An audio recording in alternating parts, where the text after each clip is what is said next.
Oi, tudo bem com vocês? No nosso vídeo de hoje, a gente vai falar sobre as funções inorgânicas. As nossas funções inorgânicas são ácidos, bases, sais e os nossos óxidos. Esse daqui é um resumão sobre eles.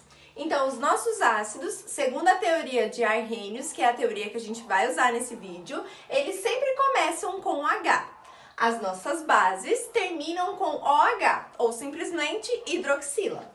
Os nossos sais, eles são o resultado da neutralização entre um ácido e uma base. E os nossos óxidos são compostos binários que sempre terminam com o oxigênio, com exceção do flúor. Nós vamos começar então com os ácidos. A teoria que a gente está usando então aqui é a teoria de Arrhenius. A teoria de Arrhenius diz pra gente que ácido é toda substância que em solução aquosa libera como único cátion o íon H+. Ou seja, quando a gente pegar uma determinada substância e colocar em água, ela tem que liberar então esse nosso íon H+, que também é chamado então de íon hidrônio. Além disso, a gente tem que ácidos são substâncias que sofrem um processo que a gente chama de ionização. Ou seja, quando eu pegar esse meu ácido e colocar em água, a gente vai ter a separação em dois íons, um positivo e um negativo. A gente tem diferentes classificações, então, para os nossos ácidos. A primeira delas é em relação à presença de oxigênio. Então, a gente tem ácidos que são oxigenados e ácidos que são hidrácidos. Sempre que a gente tiver oxigênio na composição, a gente fala que ele é um oxiácido. E sempre que a gente não tiver esse oxigênio, a gente chama ele de hidrácido. Então, por exemplo, HBr, ele é um hidrácido justamente pelo fato de a gente não ter esse oxigênio. Ao contrário do nosso H2SO4, ele é considerado então um oxiácido pelo fato da gente ter a presença de um oxigênio. Outra classificação também bem importante é em relação à quantidade de hidrogênios ionizáveis. Essa questão da ionização, ela está diretamente relacionada com a tendência que o nosso átomo tem, que o nosso ácido tem, em perder esse íon H+. Então, quando a gente tem um monoácido, significa que ele tem apenas um hidrogênio ionizável. Ou seja, quando eu colocar esse meu ácido em água, ele vai liberar apenas um íon hidrônio. O meu diácido, ele tem então 2 hidrogênios ionizáveis. Quando a gente colocar em água, ele vai liberar 2 hidrogênios ionizáveis. O nosso triácido tem 3 e o nosso tetraácido 4. Essas classificações são importantes para a gente compreender posteriormente a força desses nossos ácidos, porque dependendo da quantidade de hidrogênios ionizáveis, a gente também vai ter um grau de ionização dos nossos ácidos.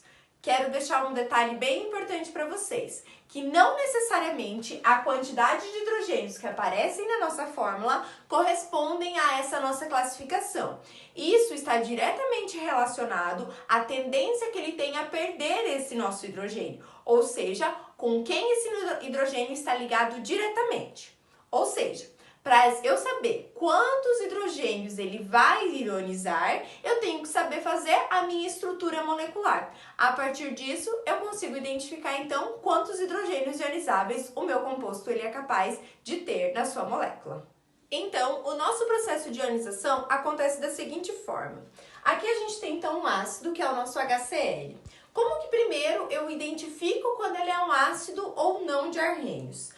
Todos os ácidos de Arrhenius iniciam com o nosso H. Então, sempre que a gente estiver pensando em teorias de ácido e base de Arrhenius e a gente vê que começou com o nosso H, a gente já consegue determinar então que isso é um ácido. Então, aqui a gente tem o hidrogênio ligado então ao não metal e por isso que a gente tem então o que caracteriza esse nosso ácido. Esse nosso ácido aqui é o HCl.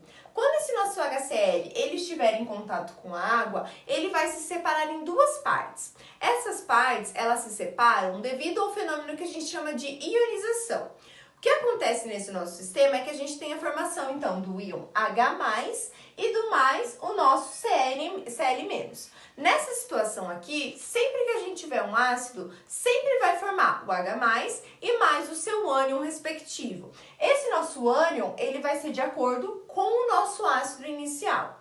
Outra coisa que é bem importante a gente lembrar é que em alguns lugares a gente pode visualizar esse nosso íon H+, como o nosso íon hidrônio, que é o nosso H3O+.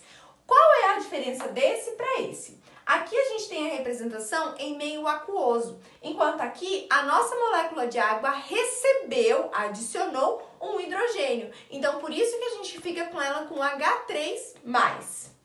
Vou fazer uma ionização com vocês. Então, o que a gente tem aqui é o nosso ácido HNO3. Então, a gente vai colocar esse nosso ácido em contato com a água. A partir do momento que esse ácido estiver em contato com a água, a gente vai ter, então, a liberação de dois íons. Um obrigatoriamente positivo, que é o nosso íon hidrônio, e o restante, que é variável. Então, como que é a forma mais fácil da gente identificar isso? Separar essa nossa molécula em duas partes. Então, eu sei que eu vou formar, então, o íon H+.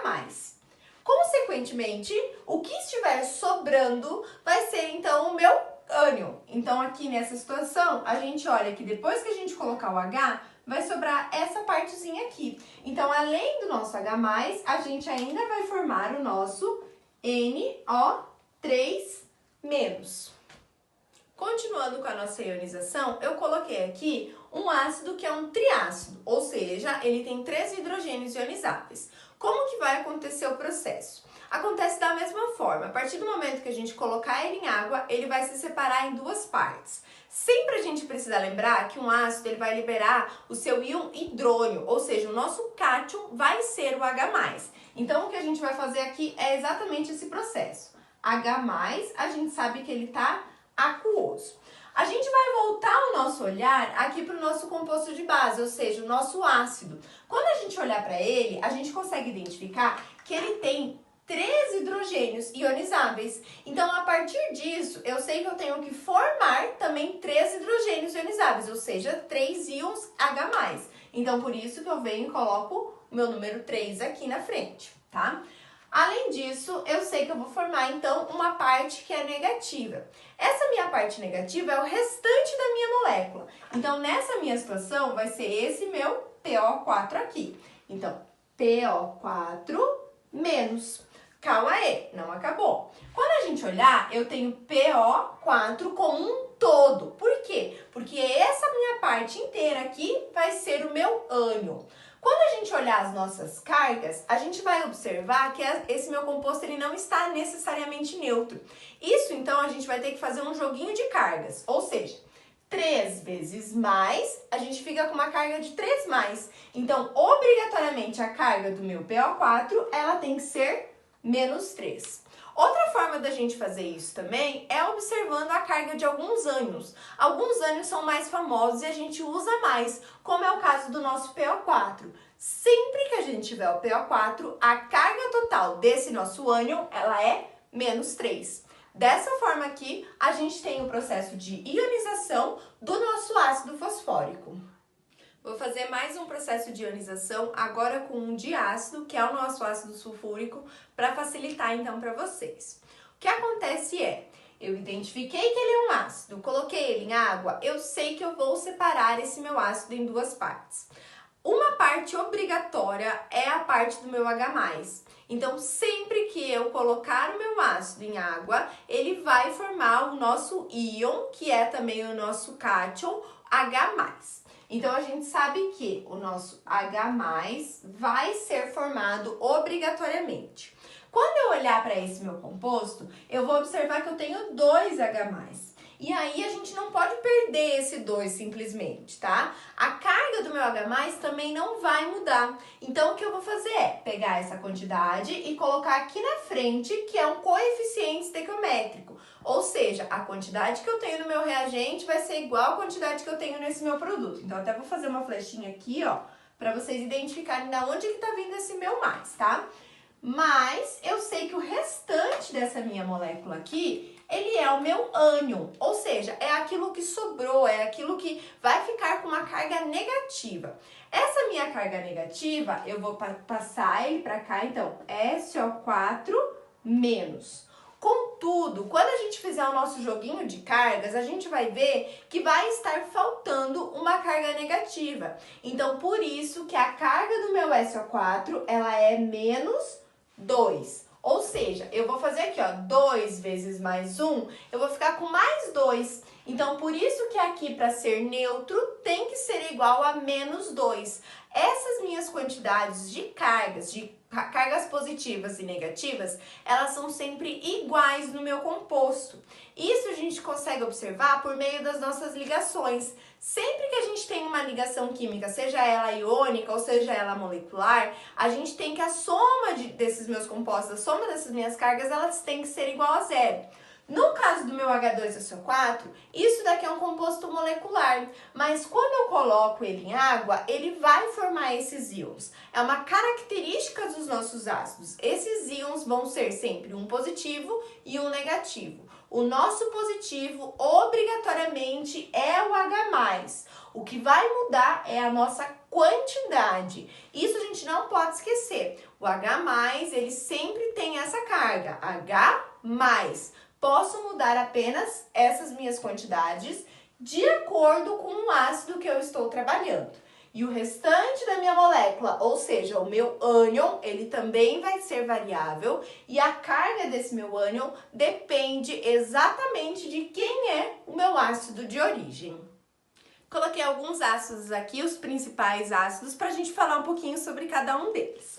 Então, por exemplo, aqui o nosso H2SO4. O H2SO4 é o nosso ácido sulfúrico. Ele é aquele ácido que está presente na bateria dos automóveis. Por isso que a gente nunca deve colocar a boca próximo dali, porque a gente pode causar queimaduras na nossa boca, tá? O outro é o nosso H2S, é o ácido sulfídrico. O cheiro dele é bem característico de enxofre, justamente porque a gente tem enxofre na sua composição. Ele tem um cheiro de ovo podre muito forte. Alguns animais liberam isso durante o seu processo digestório e ele é usado principalmente como pesticida. O HCl é um ácido muito comum, muito usado em produtos de limpeza, principalmente naqueles ácidos que eles jogam, por exemplo, em calçadas para fazer a limpeza. É essencial que tenha cuidado na concentração, ou seja, na quantidade de ácido que tem ali naquele composto, porque se ele tiver uma quantidade muito grande, ele pode causar desde queimaduras, ressecamento da pele, ele pode causar então sufocamento, quando a gente fica com dificuldade para respirar. Outro ácido é o nosso HNO3. O HNO3 é o nosso ácido nítrico. Ele é usado principalmente na fabricação de explosivos. O nosso H2CO3 é o nosso ácido carbônico. Ele é usado para dar gás em refrigerantes ou até mesmo na nossa água gaseificada. E o nosso último, o HF. O HF, ele é o único ácido que deve ser armazenado em recipiente de plástico. Todos os demais são armazenados em recipiente de vidro, tá? Isso acontece porque o HF, ele tem uma propriedade específica na qual ele pode corroer o vidro. É até por isso que ele é usado para fazer marcações no chassi ou até mesmo lá nos vidros dos carros. A gente tem muitas outras classificações para os ácidos, a gente tem questão de nomenclatura e tudo mais, mas isso a gente fica para outro vídeo, beleza, pessoal? Vamos para as bases! E agora a gente vai começar as nossas bases. Bom, as nossas bases é importante que a gente já tenha a definição de que a gente vai usar ainda a teoria do nosso Arrhenius. As nossas bases terminam com OH. Esse nosso OH a gente vai chamar ele de hidroxila, então em alguns momentos vocês vão ouvir eu sempre falando isso. E as nossas bases sofrem o que a gente chama de dissociação. Daqui a pouquinho eu falo para vocês a diferença entre a ionização e a dissociação. Assim como os ácidos, as nossas bases têm diferentes classificações. A classificação que a gente vai ver aqui, ela vai ser bem importante quando a gente for pensar então no processo de dissociação, que eu já vou falar para vocês. Então observe, uma base, ela é formada de um metal mais uma hidroxila. Sempre que a gente estiver falando de base de Arrhenius, a gente vai estar falando nisso. Ela é um metal e depois vem a nossa hidroxila, que é o nosso OH. Vou até deixar marcadinho aqui, tá? Essas nossas classificações de mono, di, tribase dependem essencialmente do nosso metal, ou seja, de qual é o grupo ou a família no qual esse elemento químico ele está inserido. Quando a gente pensa em uma monobase, a gente tem apenas uma única hidroxila na sua composição, que é essa situação do NaOH. As monobases, elas são formadas especialmente por elementos que estão no grupo 1 da tabela periódica. Isso quando a gente pensa apenas nos elementos representativos, porque os de transição eles não seguem obrigatoriamente essa regra. Então, sempre que a gente pensar em monobases de elementos representativos, eles são elementos que estão no grupo 1 da tabela periódica. Além disso, a gente tem então apenas uma única hidroxila nesse meu composto. Os elementos que são, então, do nossa dibase são os elementos que pertencem ao grupo 2 da tabela periódica ou simplesmente são os nossos metais alcalinos terrosos. Lembrando que a gente tem também elementos que são de transição, que também fazem bases, mas que a gente não tem essa regrinha. Então, a gente pode ter também dibases que são de elementos de transição. Então, observe, o que a gente tem aqui é 2 hidroxilas nesse nosso composto, por isso que ele é chamado de dibase. E a nossa tribase, ela é formada, então, por elementos metálicos do grupo 13, ou família 3A, da nossa tabela periódica. Então, a gente tem 3 hidroxilas na nossa composição. Então, quando a gente pensa nas bases, a gente pensa no processo que a gente chama de dissociação. O que é essa dissociação? No processo que a gente tem de dissociação, a gente tem somente uma separação. Então, quando a gente tem uma ionização, a ionização ela tende a formar os íons. E na ionização, esses íons já existem e a gente tem apenas uma separação entre eles. Então, observem o que a gente tem aqui. Aqui a gente tem uma ligação iônica. Por que eu sei que predominantemente essa ligação ela é iônica? Porque eu tenho a ligação entre um metal e 2 ametais. Então, quando a gente pensa nisso, esses íons eles já estão na minha molécula. A partir do momento que eu colocar essa minha base em água, eu vou ter a separação em 2 partes. Sempre uma parte que é positiva, que é o nosso cátion, e sempre uma parte negativa, que é o nosso ânion. Quando a gente pensar no nosso cátions das bases, ele vai ser variável, justamente pelo fato desse cátion ele vir do nosso metal. Então, a gente vai ter um cátion que ele vai vir do nosso metal. Então, o que a gente vai fazer? Vai pegar e vai separar. Colocar o meu Na+. Como que eu sei a carga desse meu composto, desse meu elemento? Tem 2 possibilidades. A primeira delas é a gente olhando para a nossa base. Quando a gente olhar para a nossa base, eu só tenho uma única hidroxila. Então, eu sei que aqui eu também vou formar o meu OH-. Então, as minhas cargas, elas são iguais. Outra possibilidade é sempre eu ir olhar qual é o grupo no qual esse elemento químico está inserido. Então, se eu olhar lá o meu sódio, eu sei que ele está no grupo 1 da tabela periódica. Então, obrigatoriamente, ele tem uma carga mais 1. Então, com isso, a gente já consegue identificar qual é a carga desse nosso elemento quando ele sofrer esse processo de dissociação. Mais uma dissociação para a gente observar. Então, sempre que a gente tiver uma base e a gente colocar ela em água, a gente sabe que o único ânion formado vai ser a nossa hidroxila. Então, aqui a gente vai fazer um processo que talvez facilite para vocês. Eu sei que se eu pegar, então, essa minha base e colocar em água, eu vou estar formando a minha hidroxila. A minha hidroxila, ela tem uma carga negativa. Nessa minha situação aqui, quando eu observar aqui, eu vou olhar que eu tenho, então, 2 hidroxilas. Então, por isso que eu vou ter, então, a formação de 2OH- quando eu colocar isso daqui em água. E o restante, que é aquilo que a gente chama, então, de cátion, a gente vai ter que olhar para o nosso elemento químico. Então, eu vou lá e vou colocar, eu já sei que o meu Mg vai ser a minha parte positiva. Quando a gente consultar lá na tabela periódica, vocês vão ver que o meu Mg, ele está no grupo 2 da minha tabela. Então, se ele está no grupo 2, a carga dele é mais 2. Então, eu sei que aqui vai ser mais 2. Outra forma da gente observar é olhando para esse meu composto aqui. Quando a gente olhar para esse composto, a gente vai conseguir observar que eu tenho um 2 que está aqui na minha hidroxila. Então, obrigatoriamente, lá durante a minha ligação iônica, ele subiu do meu Mg. Então, a carga do meu Mg é mais 2 e a carga do meu OH é menos 1. Por quê? Sempre a carga da minha hidroxila é menos 1. Então, se eu tenho 2 aqui, a carga de quem está do ladinho dele, obrigatoriamente vai ter que ser mais 2. Para esse meu composto aqui, ele ser neutro, ou seja, cargas positivas e cargas negativas iguais. Coloquei aqui algumas bases para a gente observar um pouquinho as suas utilidades. Então, quando a gente olha o nosso NaOH, é o nosso hidróxido de sódio. Ele é conhecido popularmente como soda cáustica, então é muito comum a gente ver para usar para desentupir pia, para fazer limpeza de ralos. Ele é vendido no mercado e sempre tem que tomar muito cuidado quando vai misturar em água, porque essa reação ela é extremamente exotérmica, então ela libera muito calor. O próximo é o nosso MgOH2, é o nosso hidróxido de magnésio. O nosso hidróxido de magnésio, ele é vendido então como antiácido. Então, principalmente quando a gente pensa em antiácidos líquidos ou até mesmo aqueles comprimidos efervescentes, a gente tem o MgOH2. Popularmente, ele é conhecido também como leite de magnésia. E aí ele é um laxante e também um antiácido. Outro é o nosso KOH. KOH é o nosso hidróxido de potássio. Esse nosso hidróxido de potássio, ele era usado antigamente para fazer sabão. Então, ele é muito encontrado em cinzas e, além disso, a gente tem ele em vários produtos como alvejantes e também na indústria como matéria-prima.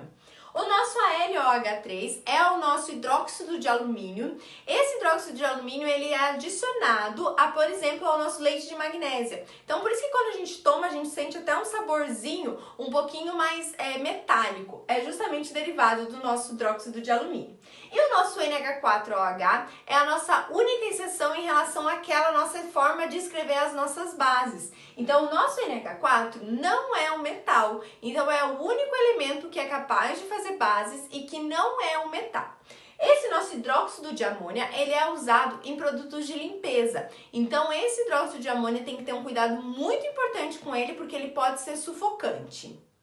Essas foram as nossas bases, uma maneira bem geral e bem rápida da gente compreender elas, tá? Agora a gente vai ver no próximo vídeo os nossos sais. E agora a nossa terceira função inorgânica, que são os sais. Os sais, eles são o resultado de uma reação de neutralização entre um ácido e uma base. Então, quando a gente pensa em uma reação de neutralização, a gente vai estar pensando na união, então, de um ácido e uma base que irão formar sal e água. Além disso, a gente precisa sempre lembrar dessa nossa regrinha aqui para formar o nosso sal. O nosso sal, ele é derivado, então, do cátion da base e do ânion do nosso ácido. Coloquei aqui uma reação para a gente fazer a neutralização juntos, tá? Então, sempre que a gente pensar nessa neutralização, a primeira coisa que vocês têm que fazer é identificar quem é ácido e quem é a base. Como que eu faço isso? Olhando para o nosso composto. Quando a gente olha NaOH, a gente observa então que ele termina com OH. Então, por isso que esse daqui é a nossa base. Quando a gente olha para o nosso ácido, ou seja, a gente olha para esse outro composto, a gente vê que ele começa com H. Então, por isso que ele é o nosso ácido, tá? Sempre que a gente tem uma reação de neutralização, ou seja, base mais ácido ou ácido mais base, a gente vai formar sal mais água. Sempre é uma regrinha, tá? A nossa água, ela vem justamente da união entre a hidroxila e o nosso íon hidrônio, ou seja, o nosso H2O. Então, como que a gente vai fazer essa neutralização? A gente vai pegar esse nosso OH aqui e esse nosso H aqui e vai formar a nossa molécula de água. Então, H2O. Nessa situação tá tudo certinho, porque eu tenho um hidrogênio aqui, um OH aqui, formei a minha água. Agora vem o nosso probleminha para a gente identificar o nosso sal. Lembra que antes eu falei para vocês que o nosso sal, ele vem do cátion da base, que é o cátion da base, mais o ânion do ácido. Ou seja, é só a gente observar aquilo que sobrou nos nossos compostos. Lembrando que o nosso cátion sempre é positivo e o nosso ânion sempre é negativo. Então, quando a gente já formou a água, estão sobrando aqui o meu Na e está sobrando também o meu Cl. Então, o que a gente vai fazer? Vai juntar os dois. Então, quando a gente juntar lá, a gente vai ter o nosso Na mais e a gente vai ter o nosso Cl menos. Então, a gente vai lá e vai colocar os dois pertinhos. Então, Na mais, Cl menos. Quando a gente observar as nossas cargas, então, mais 1 menos 1, 0. Então, o meu composto, ele está neutro. Então, o meu sal formado nessa situação é o meu NaCl. Coloquei então outra reação de neutralização, mas nessa eu quero que vocês observem uma pequena diferença. Aqui a quantidade de hidroxilas e a quantidade de hidrogênios, ela é diferente. Então significa que quando a gente for pensar no nosso sal, a gente vai ter que levar em consideração a carga desses nossos compostos, tá? Então sempre eu acho que o jeito mais fácil é a gente formar água. Então a gente já sabe que a água vem do nosso OH e vem também do nosso hidrogênio ionizado. Então a gente vai formar H2O. Beleza. Além disso, a gente tem que observar que não é simplesmente pôr o H2O lá, a gente tem que olhar a quantidade. Então, se vocês observarem, a gente tem 2 hidrogênios aqui e aqui a gente também tem 2. Por quê? Porque esse 2 aqui, ó, ele tá multiplicando tanto pelo meu oxigênio, tanto pelo meu H, tanto pelo meu K. Então, significa que ao total a gente tem 2 oxigênios, 2 hidrogênios aqui e mais 2 hidrogênios aqui. Consequentemente, por uma questão de balanceamento, a gente vai ficar então com o número 2 aqui, que vai fazer com que a gente fique com 4 hidrogênios e 2 oxigênios. E isso dá para deixar para fazer no final também. E aí depois eu mostro para vocês no próximo exemplo como que a gente faz no final, tá? Além disso, a gente vai formar então finalmente o nosso sal. Então o nosso sal, ele vem de todos esses nossos compostos que sobraram. Então é o nosso K e o nosso SO4. Para a gente descobrir a carga do nosso K, é só olhar lá na tabela periódica. A gente sabe que o nosso potássio, ele está na família ou grupo 1. Então, por isso a carga dele é mais 1. Enquanto o nosso SO4, a gente não tem lá uma família para a gente identificar, porque são 2 elementos químicos. Mas eu posso olhar para esse meu composto aqui em cima. Se a carga do meu H é mais 1, obrigatoriamente, então, ó, mais 1 vezes 2, mais 2. Então, a carga disso tudo aqui tem que ser menos 2. Então, SO4 menos 2. Lembrando que essa carga de menos 2, ela é tanto do S quanto do oxigênio. Ele é da junção entre esses dois, tá? Então, o que a gente vai observar aqui? Quando eu olhar para essa minha carga, eu tenho mais 1 menos 2. Esse meu composto, ele não está neutro. Então, a gente vai ter que fazer aquela regrinha de descer. Então, quem está em cima, desce. Quem está em cima, desce. Consequentemente, a gente vai ficar, então, com K2. A minha carga não desce, tá, gente? Mais 1. Meu SO4, vou colocar entre parênteses para ficar mais fácil. Menos 2 a carga dele. 1 simplesmente. Agora, a gente vai lá olhar. 2 vezes mais 1, mais 2. Menos 2 vezes 1, menos 2. Esse meu composto está neutro. Então, o meu sal formado aqui é o K2, SO4. É o meu sulfato de potássio.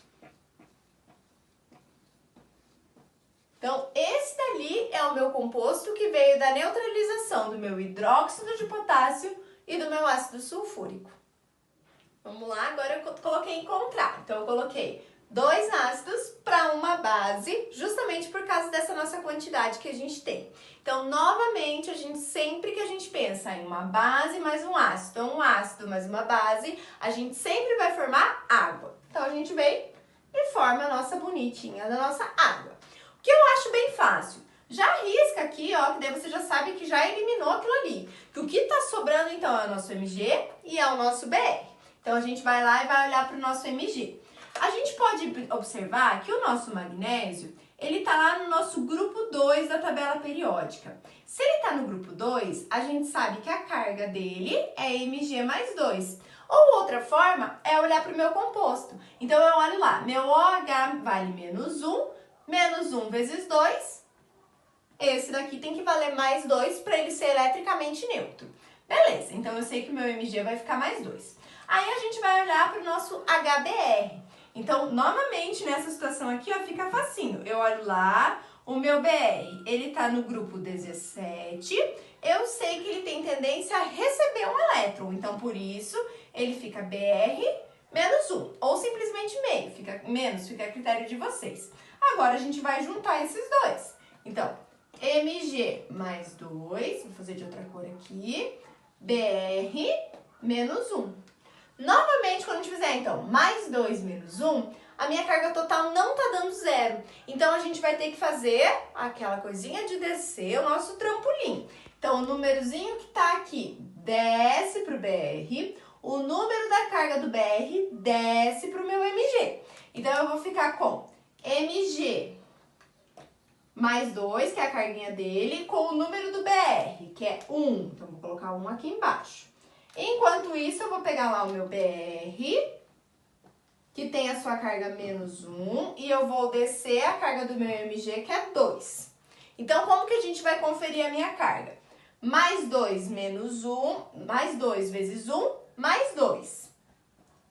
Menos 1 vezes 2, menos 2. Então, a minha carga total aqui tá igual a zero. Então, por isso que o meu composto formado, ele é simplesmente o MgBr2, que é o nosso brometo de magnésio. Então, a gente vem aqui, MgBr2. Aí, a gente vai fazer o balanceamento, que é o quê? Comparar, então, o que a gente tenha dos dois lados da nossa reação. Então, a gente vai fazer o balanceamento. A gente vai começar com o nosso metal, que é o nosso Mg. Então, eu tenho um Mg aqui, um Mg aqui. Aí, depois disso, a gente vai olhar os nossos bromos, tá? Então, eu tenho 2 Brs aqui, 2 Brs aqui, tá certo? Agora, a gente vai olhar os nossos hidrogênios e os nossos oxigênios. Vamos olhar para o nosso hidrogênio. Desse lado daqui, a gente tem, então, 2 hidrogênios mais 2 hidrogênios. Esse 2 aqui, a gente, ele tá multiplicando tanto por oxigênio, tanto por hidrogênio, tá? Então, eu tenho 2 hidrogênios mais 2 hidrogênios. Então, meu total é 4. Quando eu olho para esse meu lado, eu só tenho 2. Então, por isso que o meu coeficiente estequiométrico vai ter que ser 2. Consequentemente, eu já passo a ter 2 oxigênios. Quando eu volto para conferir, eu também tenho 2 oxigênios. Então, finalmente, a minha reação química está balanceada. Então, a reação entre o MgOH2 mais o meu HBr vai formar 2 moléculas de água mais MgBr2. Então, essa daqui é a minha reação de neutralização entre um ácido e uma base que produz um sal e água. Coloquei, então, aqui alguns exemplos dos principais sais que a gente tem. Então, o principal sal é o nosso NaCl, é o nosso cloreto de sódio, é o nosso sal de cozinha, é o sal que a gente tem tanto em produtos industrializados, tanto que é acrescentado enquanto a gente está cozinhando um alimento. O nosso NaF é o nosso fluoreto de sódio. Esse sal ele é adicionado durante o processo de purificação da água, ou seja, no processo de tratamento. Esse fluoreto de sódio ele é usado justamente para a gente evitar cáries, tá? O nosso carbonato de cálcio, ele é um dos componentes usados, então, no cimento. O nosso CaSO4, nosso sulfato de cálcio, é daquele que a gente faz os giz, que a gente escreve em quadros negros. E o nosso NaNO3 é o nosso nitrato de sódio, desculpa. Ele é usado, então, como fertilizante. Então, a gente, às vezes, compra em alguns saquinhos lá para colocar na horta, alguma coisa assim. É o nosso nitrato de sódio. De sais era isso. Agora, a gente vai para os óxidos. E chegamos à nossa última função inorgânica, que são os nossos óxidos. E por sinal, acho que é a mais fácil, hein? Os nossos óxidos são compostos binários, ou seja, são formados por 2 elementos químicos, sendo obrigatoriamente um deles o nosso átomo de oxigênio.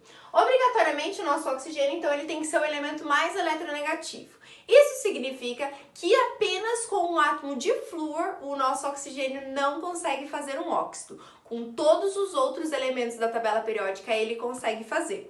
E isso faz com que a gente tenha 2 classificações bem relevantes quando a gente pensa em óxidos. A gente tem os nossos óxidos moleculares, que são formados por elementos não metálicos, e a gente tem os nossos óxidos metálicos, que são formados por elementos metálicos mais o oxigênio. Coloquei, então, aqui alguns óxidos, só para ficar um pouquinho mais claro para explicar aquilo que eu falei. Então, quando eu olho para o meu elemento químico que vem antes do meu oxigênio e ele for um metal, esse daqui ele é um óxido metálico. E quando eu olho para esse elemento químico que vem antes do meu oxigênio e ele é um não metal, ele é um óxido molecular. Além disso, esses aqui são alguns dos óxidos mais importantes. Lembrando que a gente tem um monte de óxidos e diferentes aplicações. Então, se você ficar mais curioso, dá uma pesquisada aí que vocês vão ver que a gente tem bastante óxidos disponíveis. O primeiro é o nosso NaO. Ele está presente, então, em cerâmicas e em produtos de porcelana. O nosso CaO é o nosso óxido de cálcio. Esse nosso óxido de cálcio, ele também é chamado de cal virgem ou cal extinta, aquela cal que é usada nas construções civis.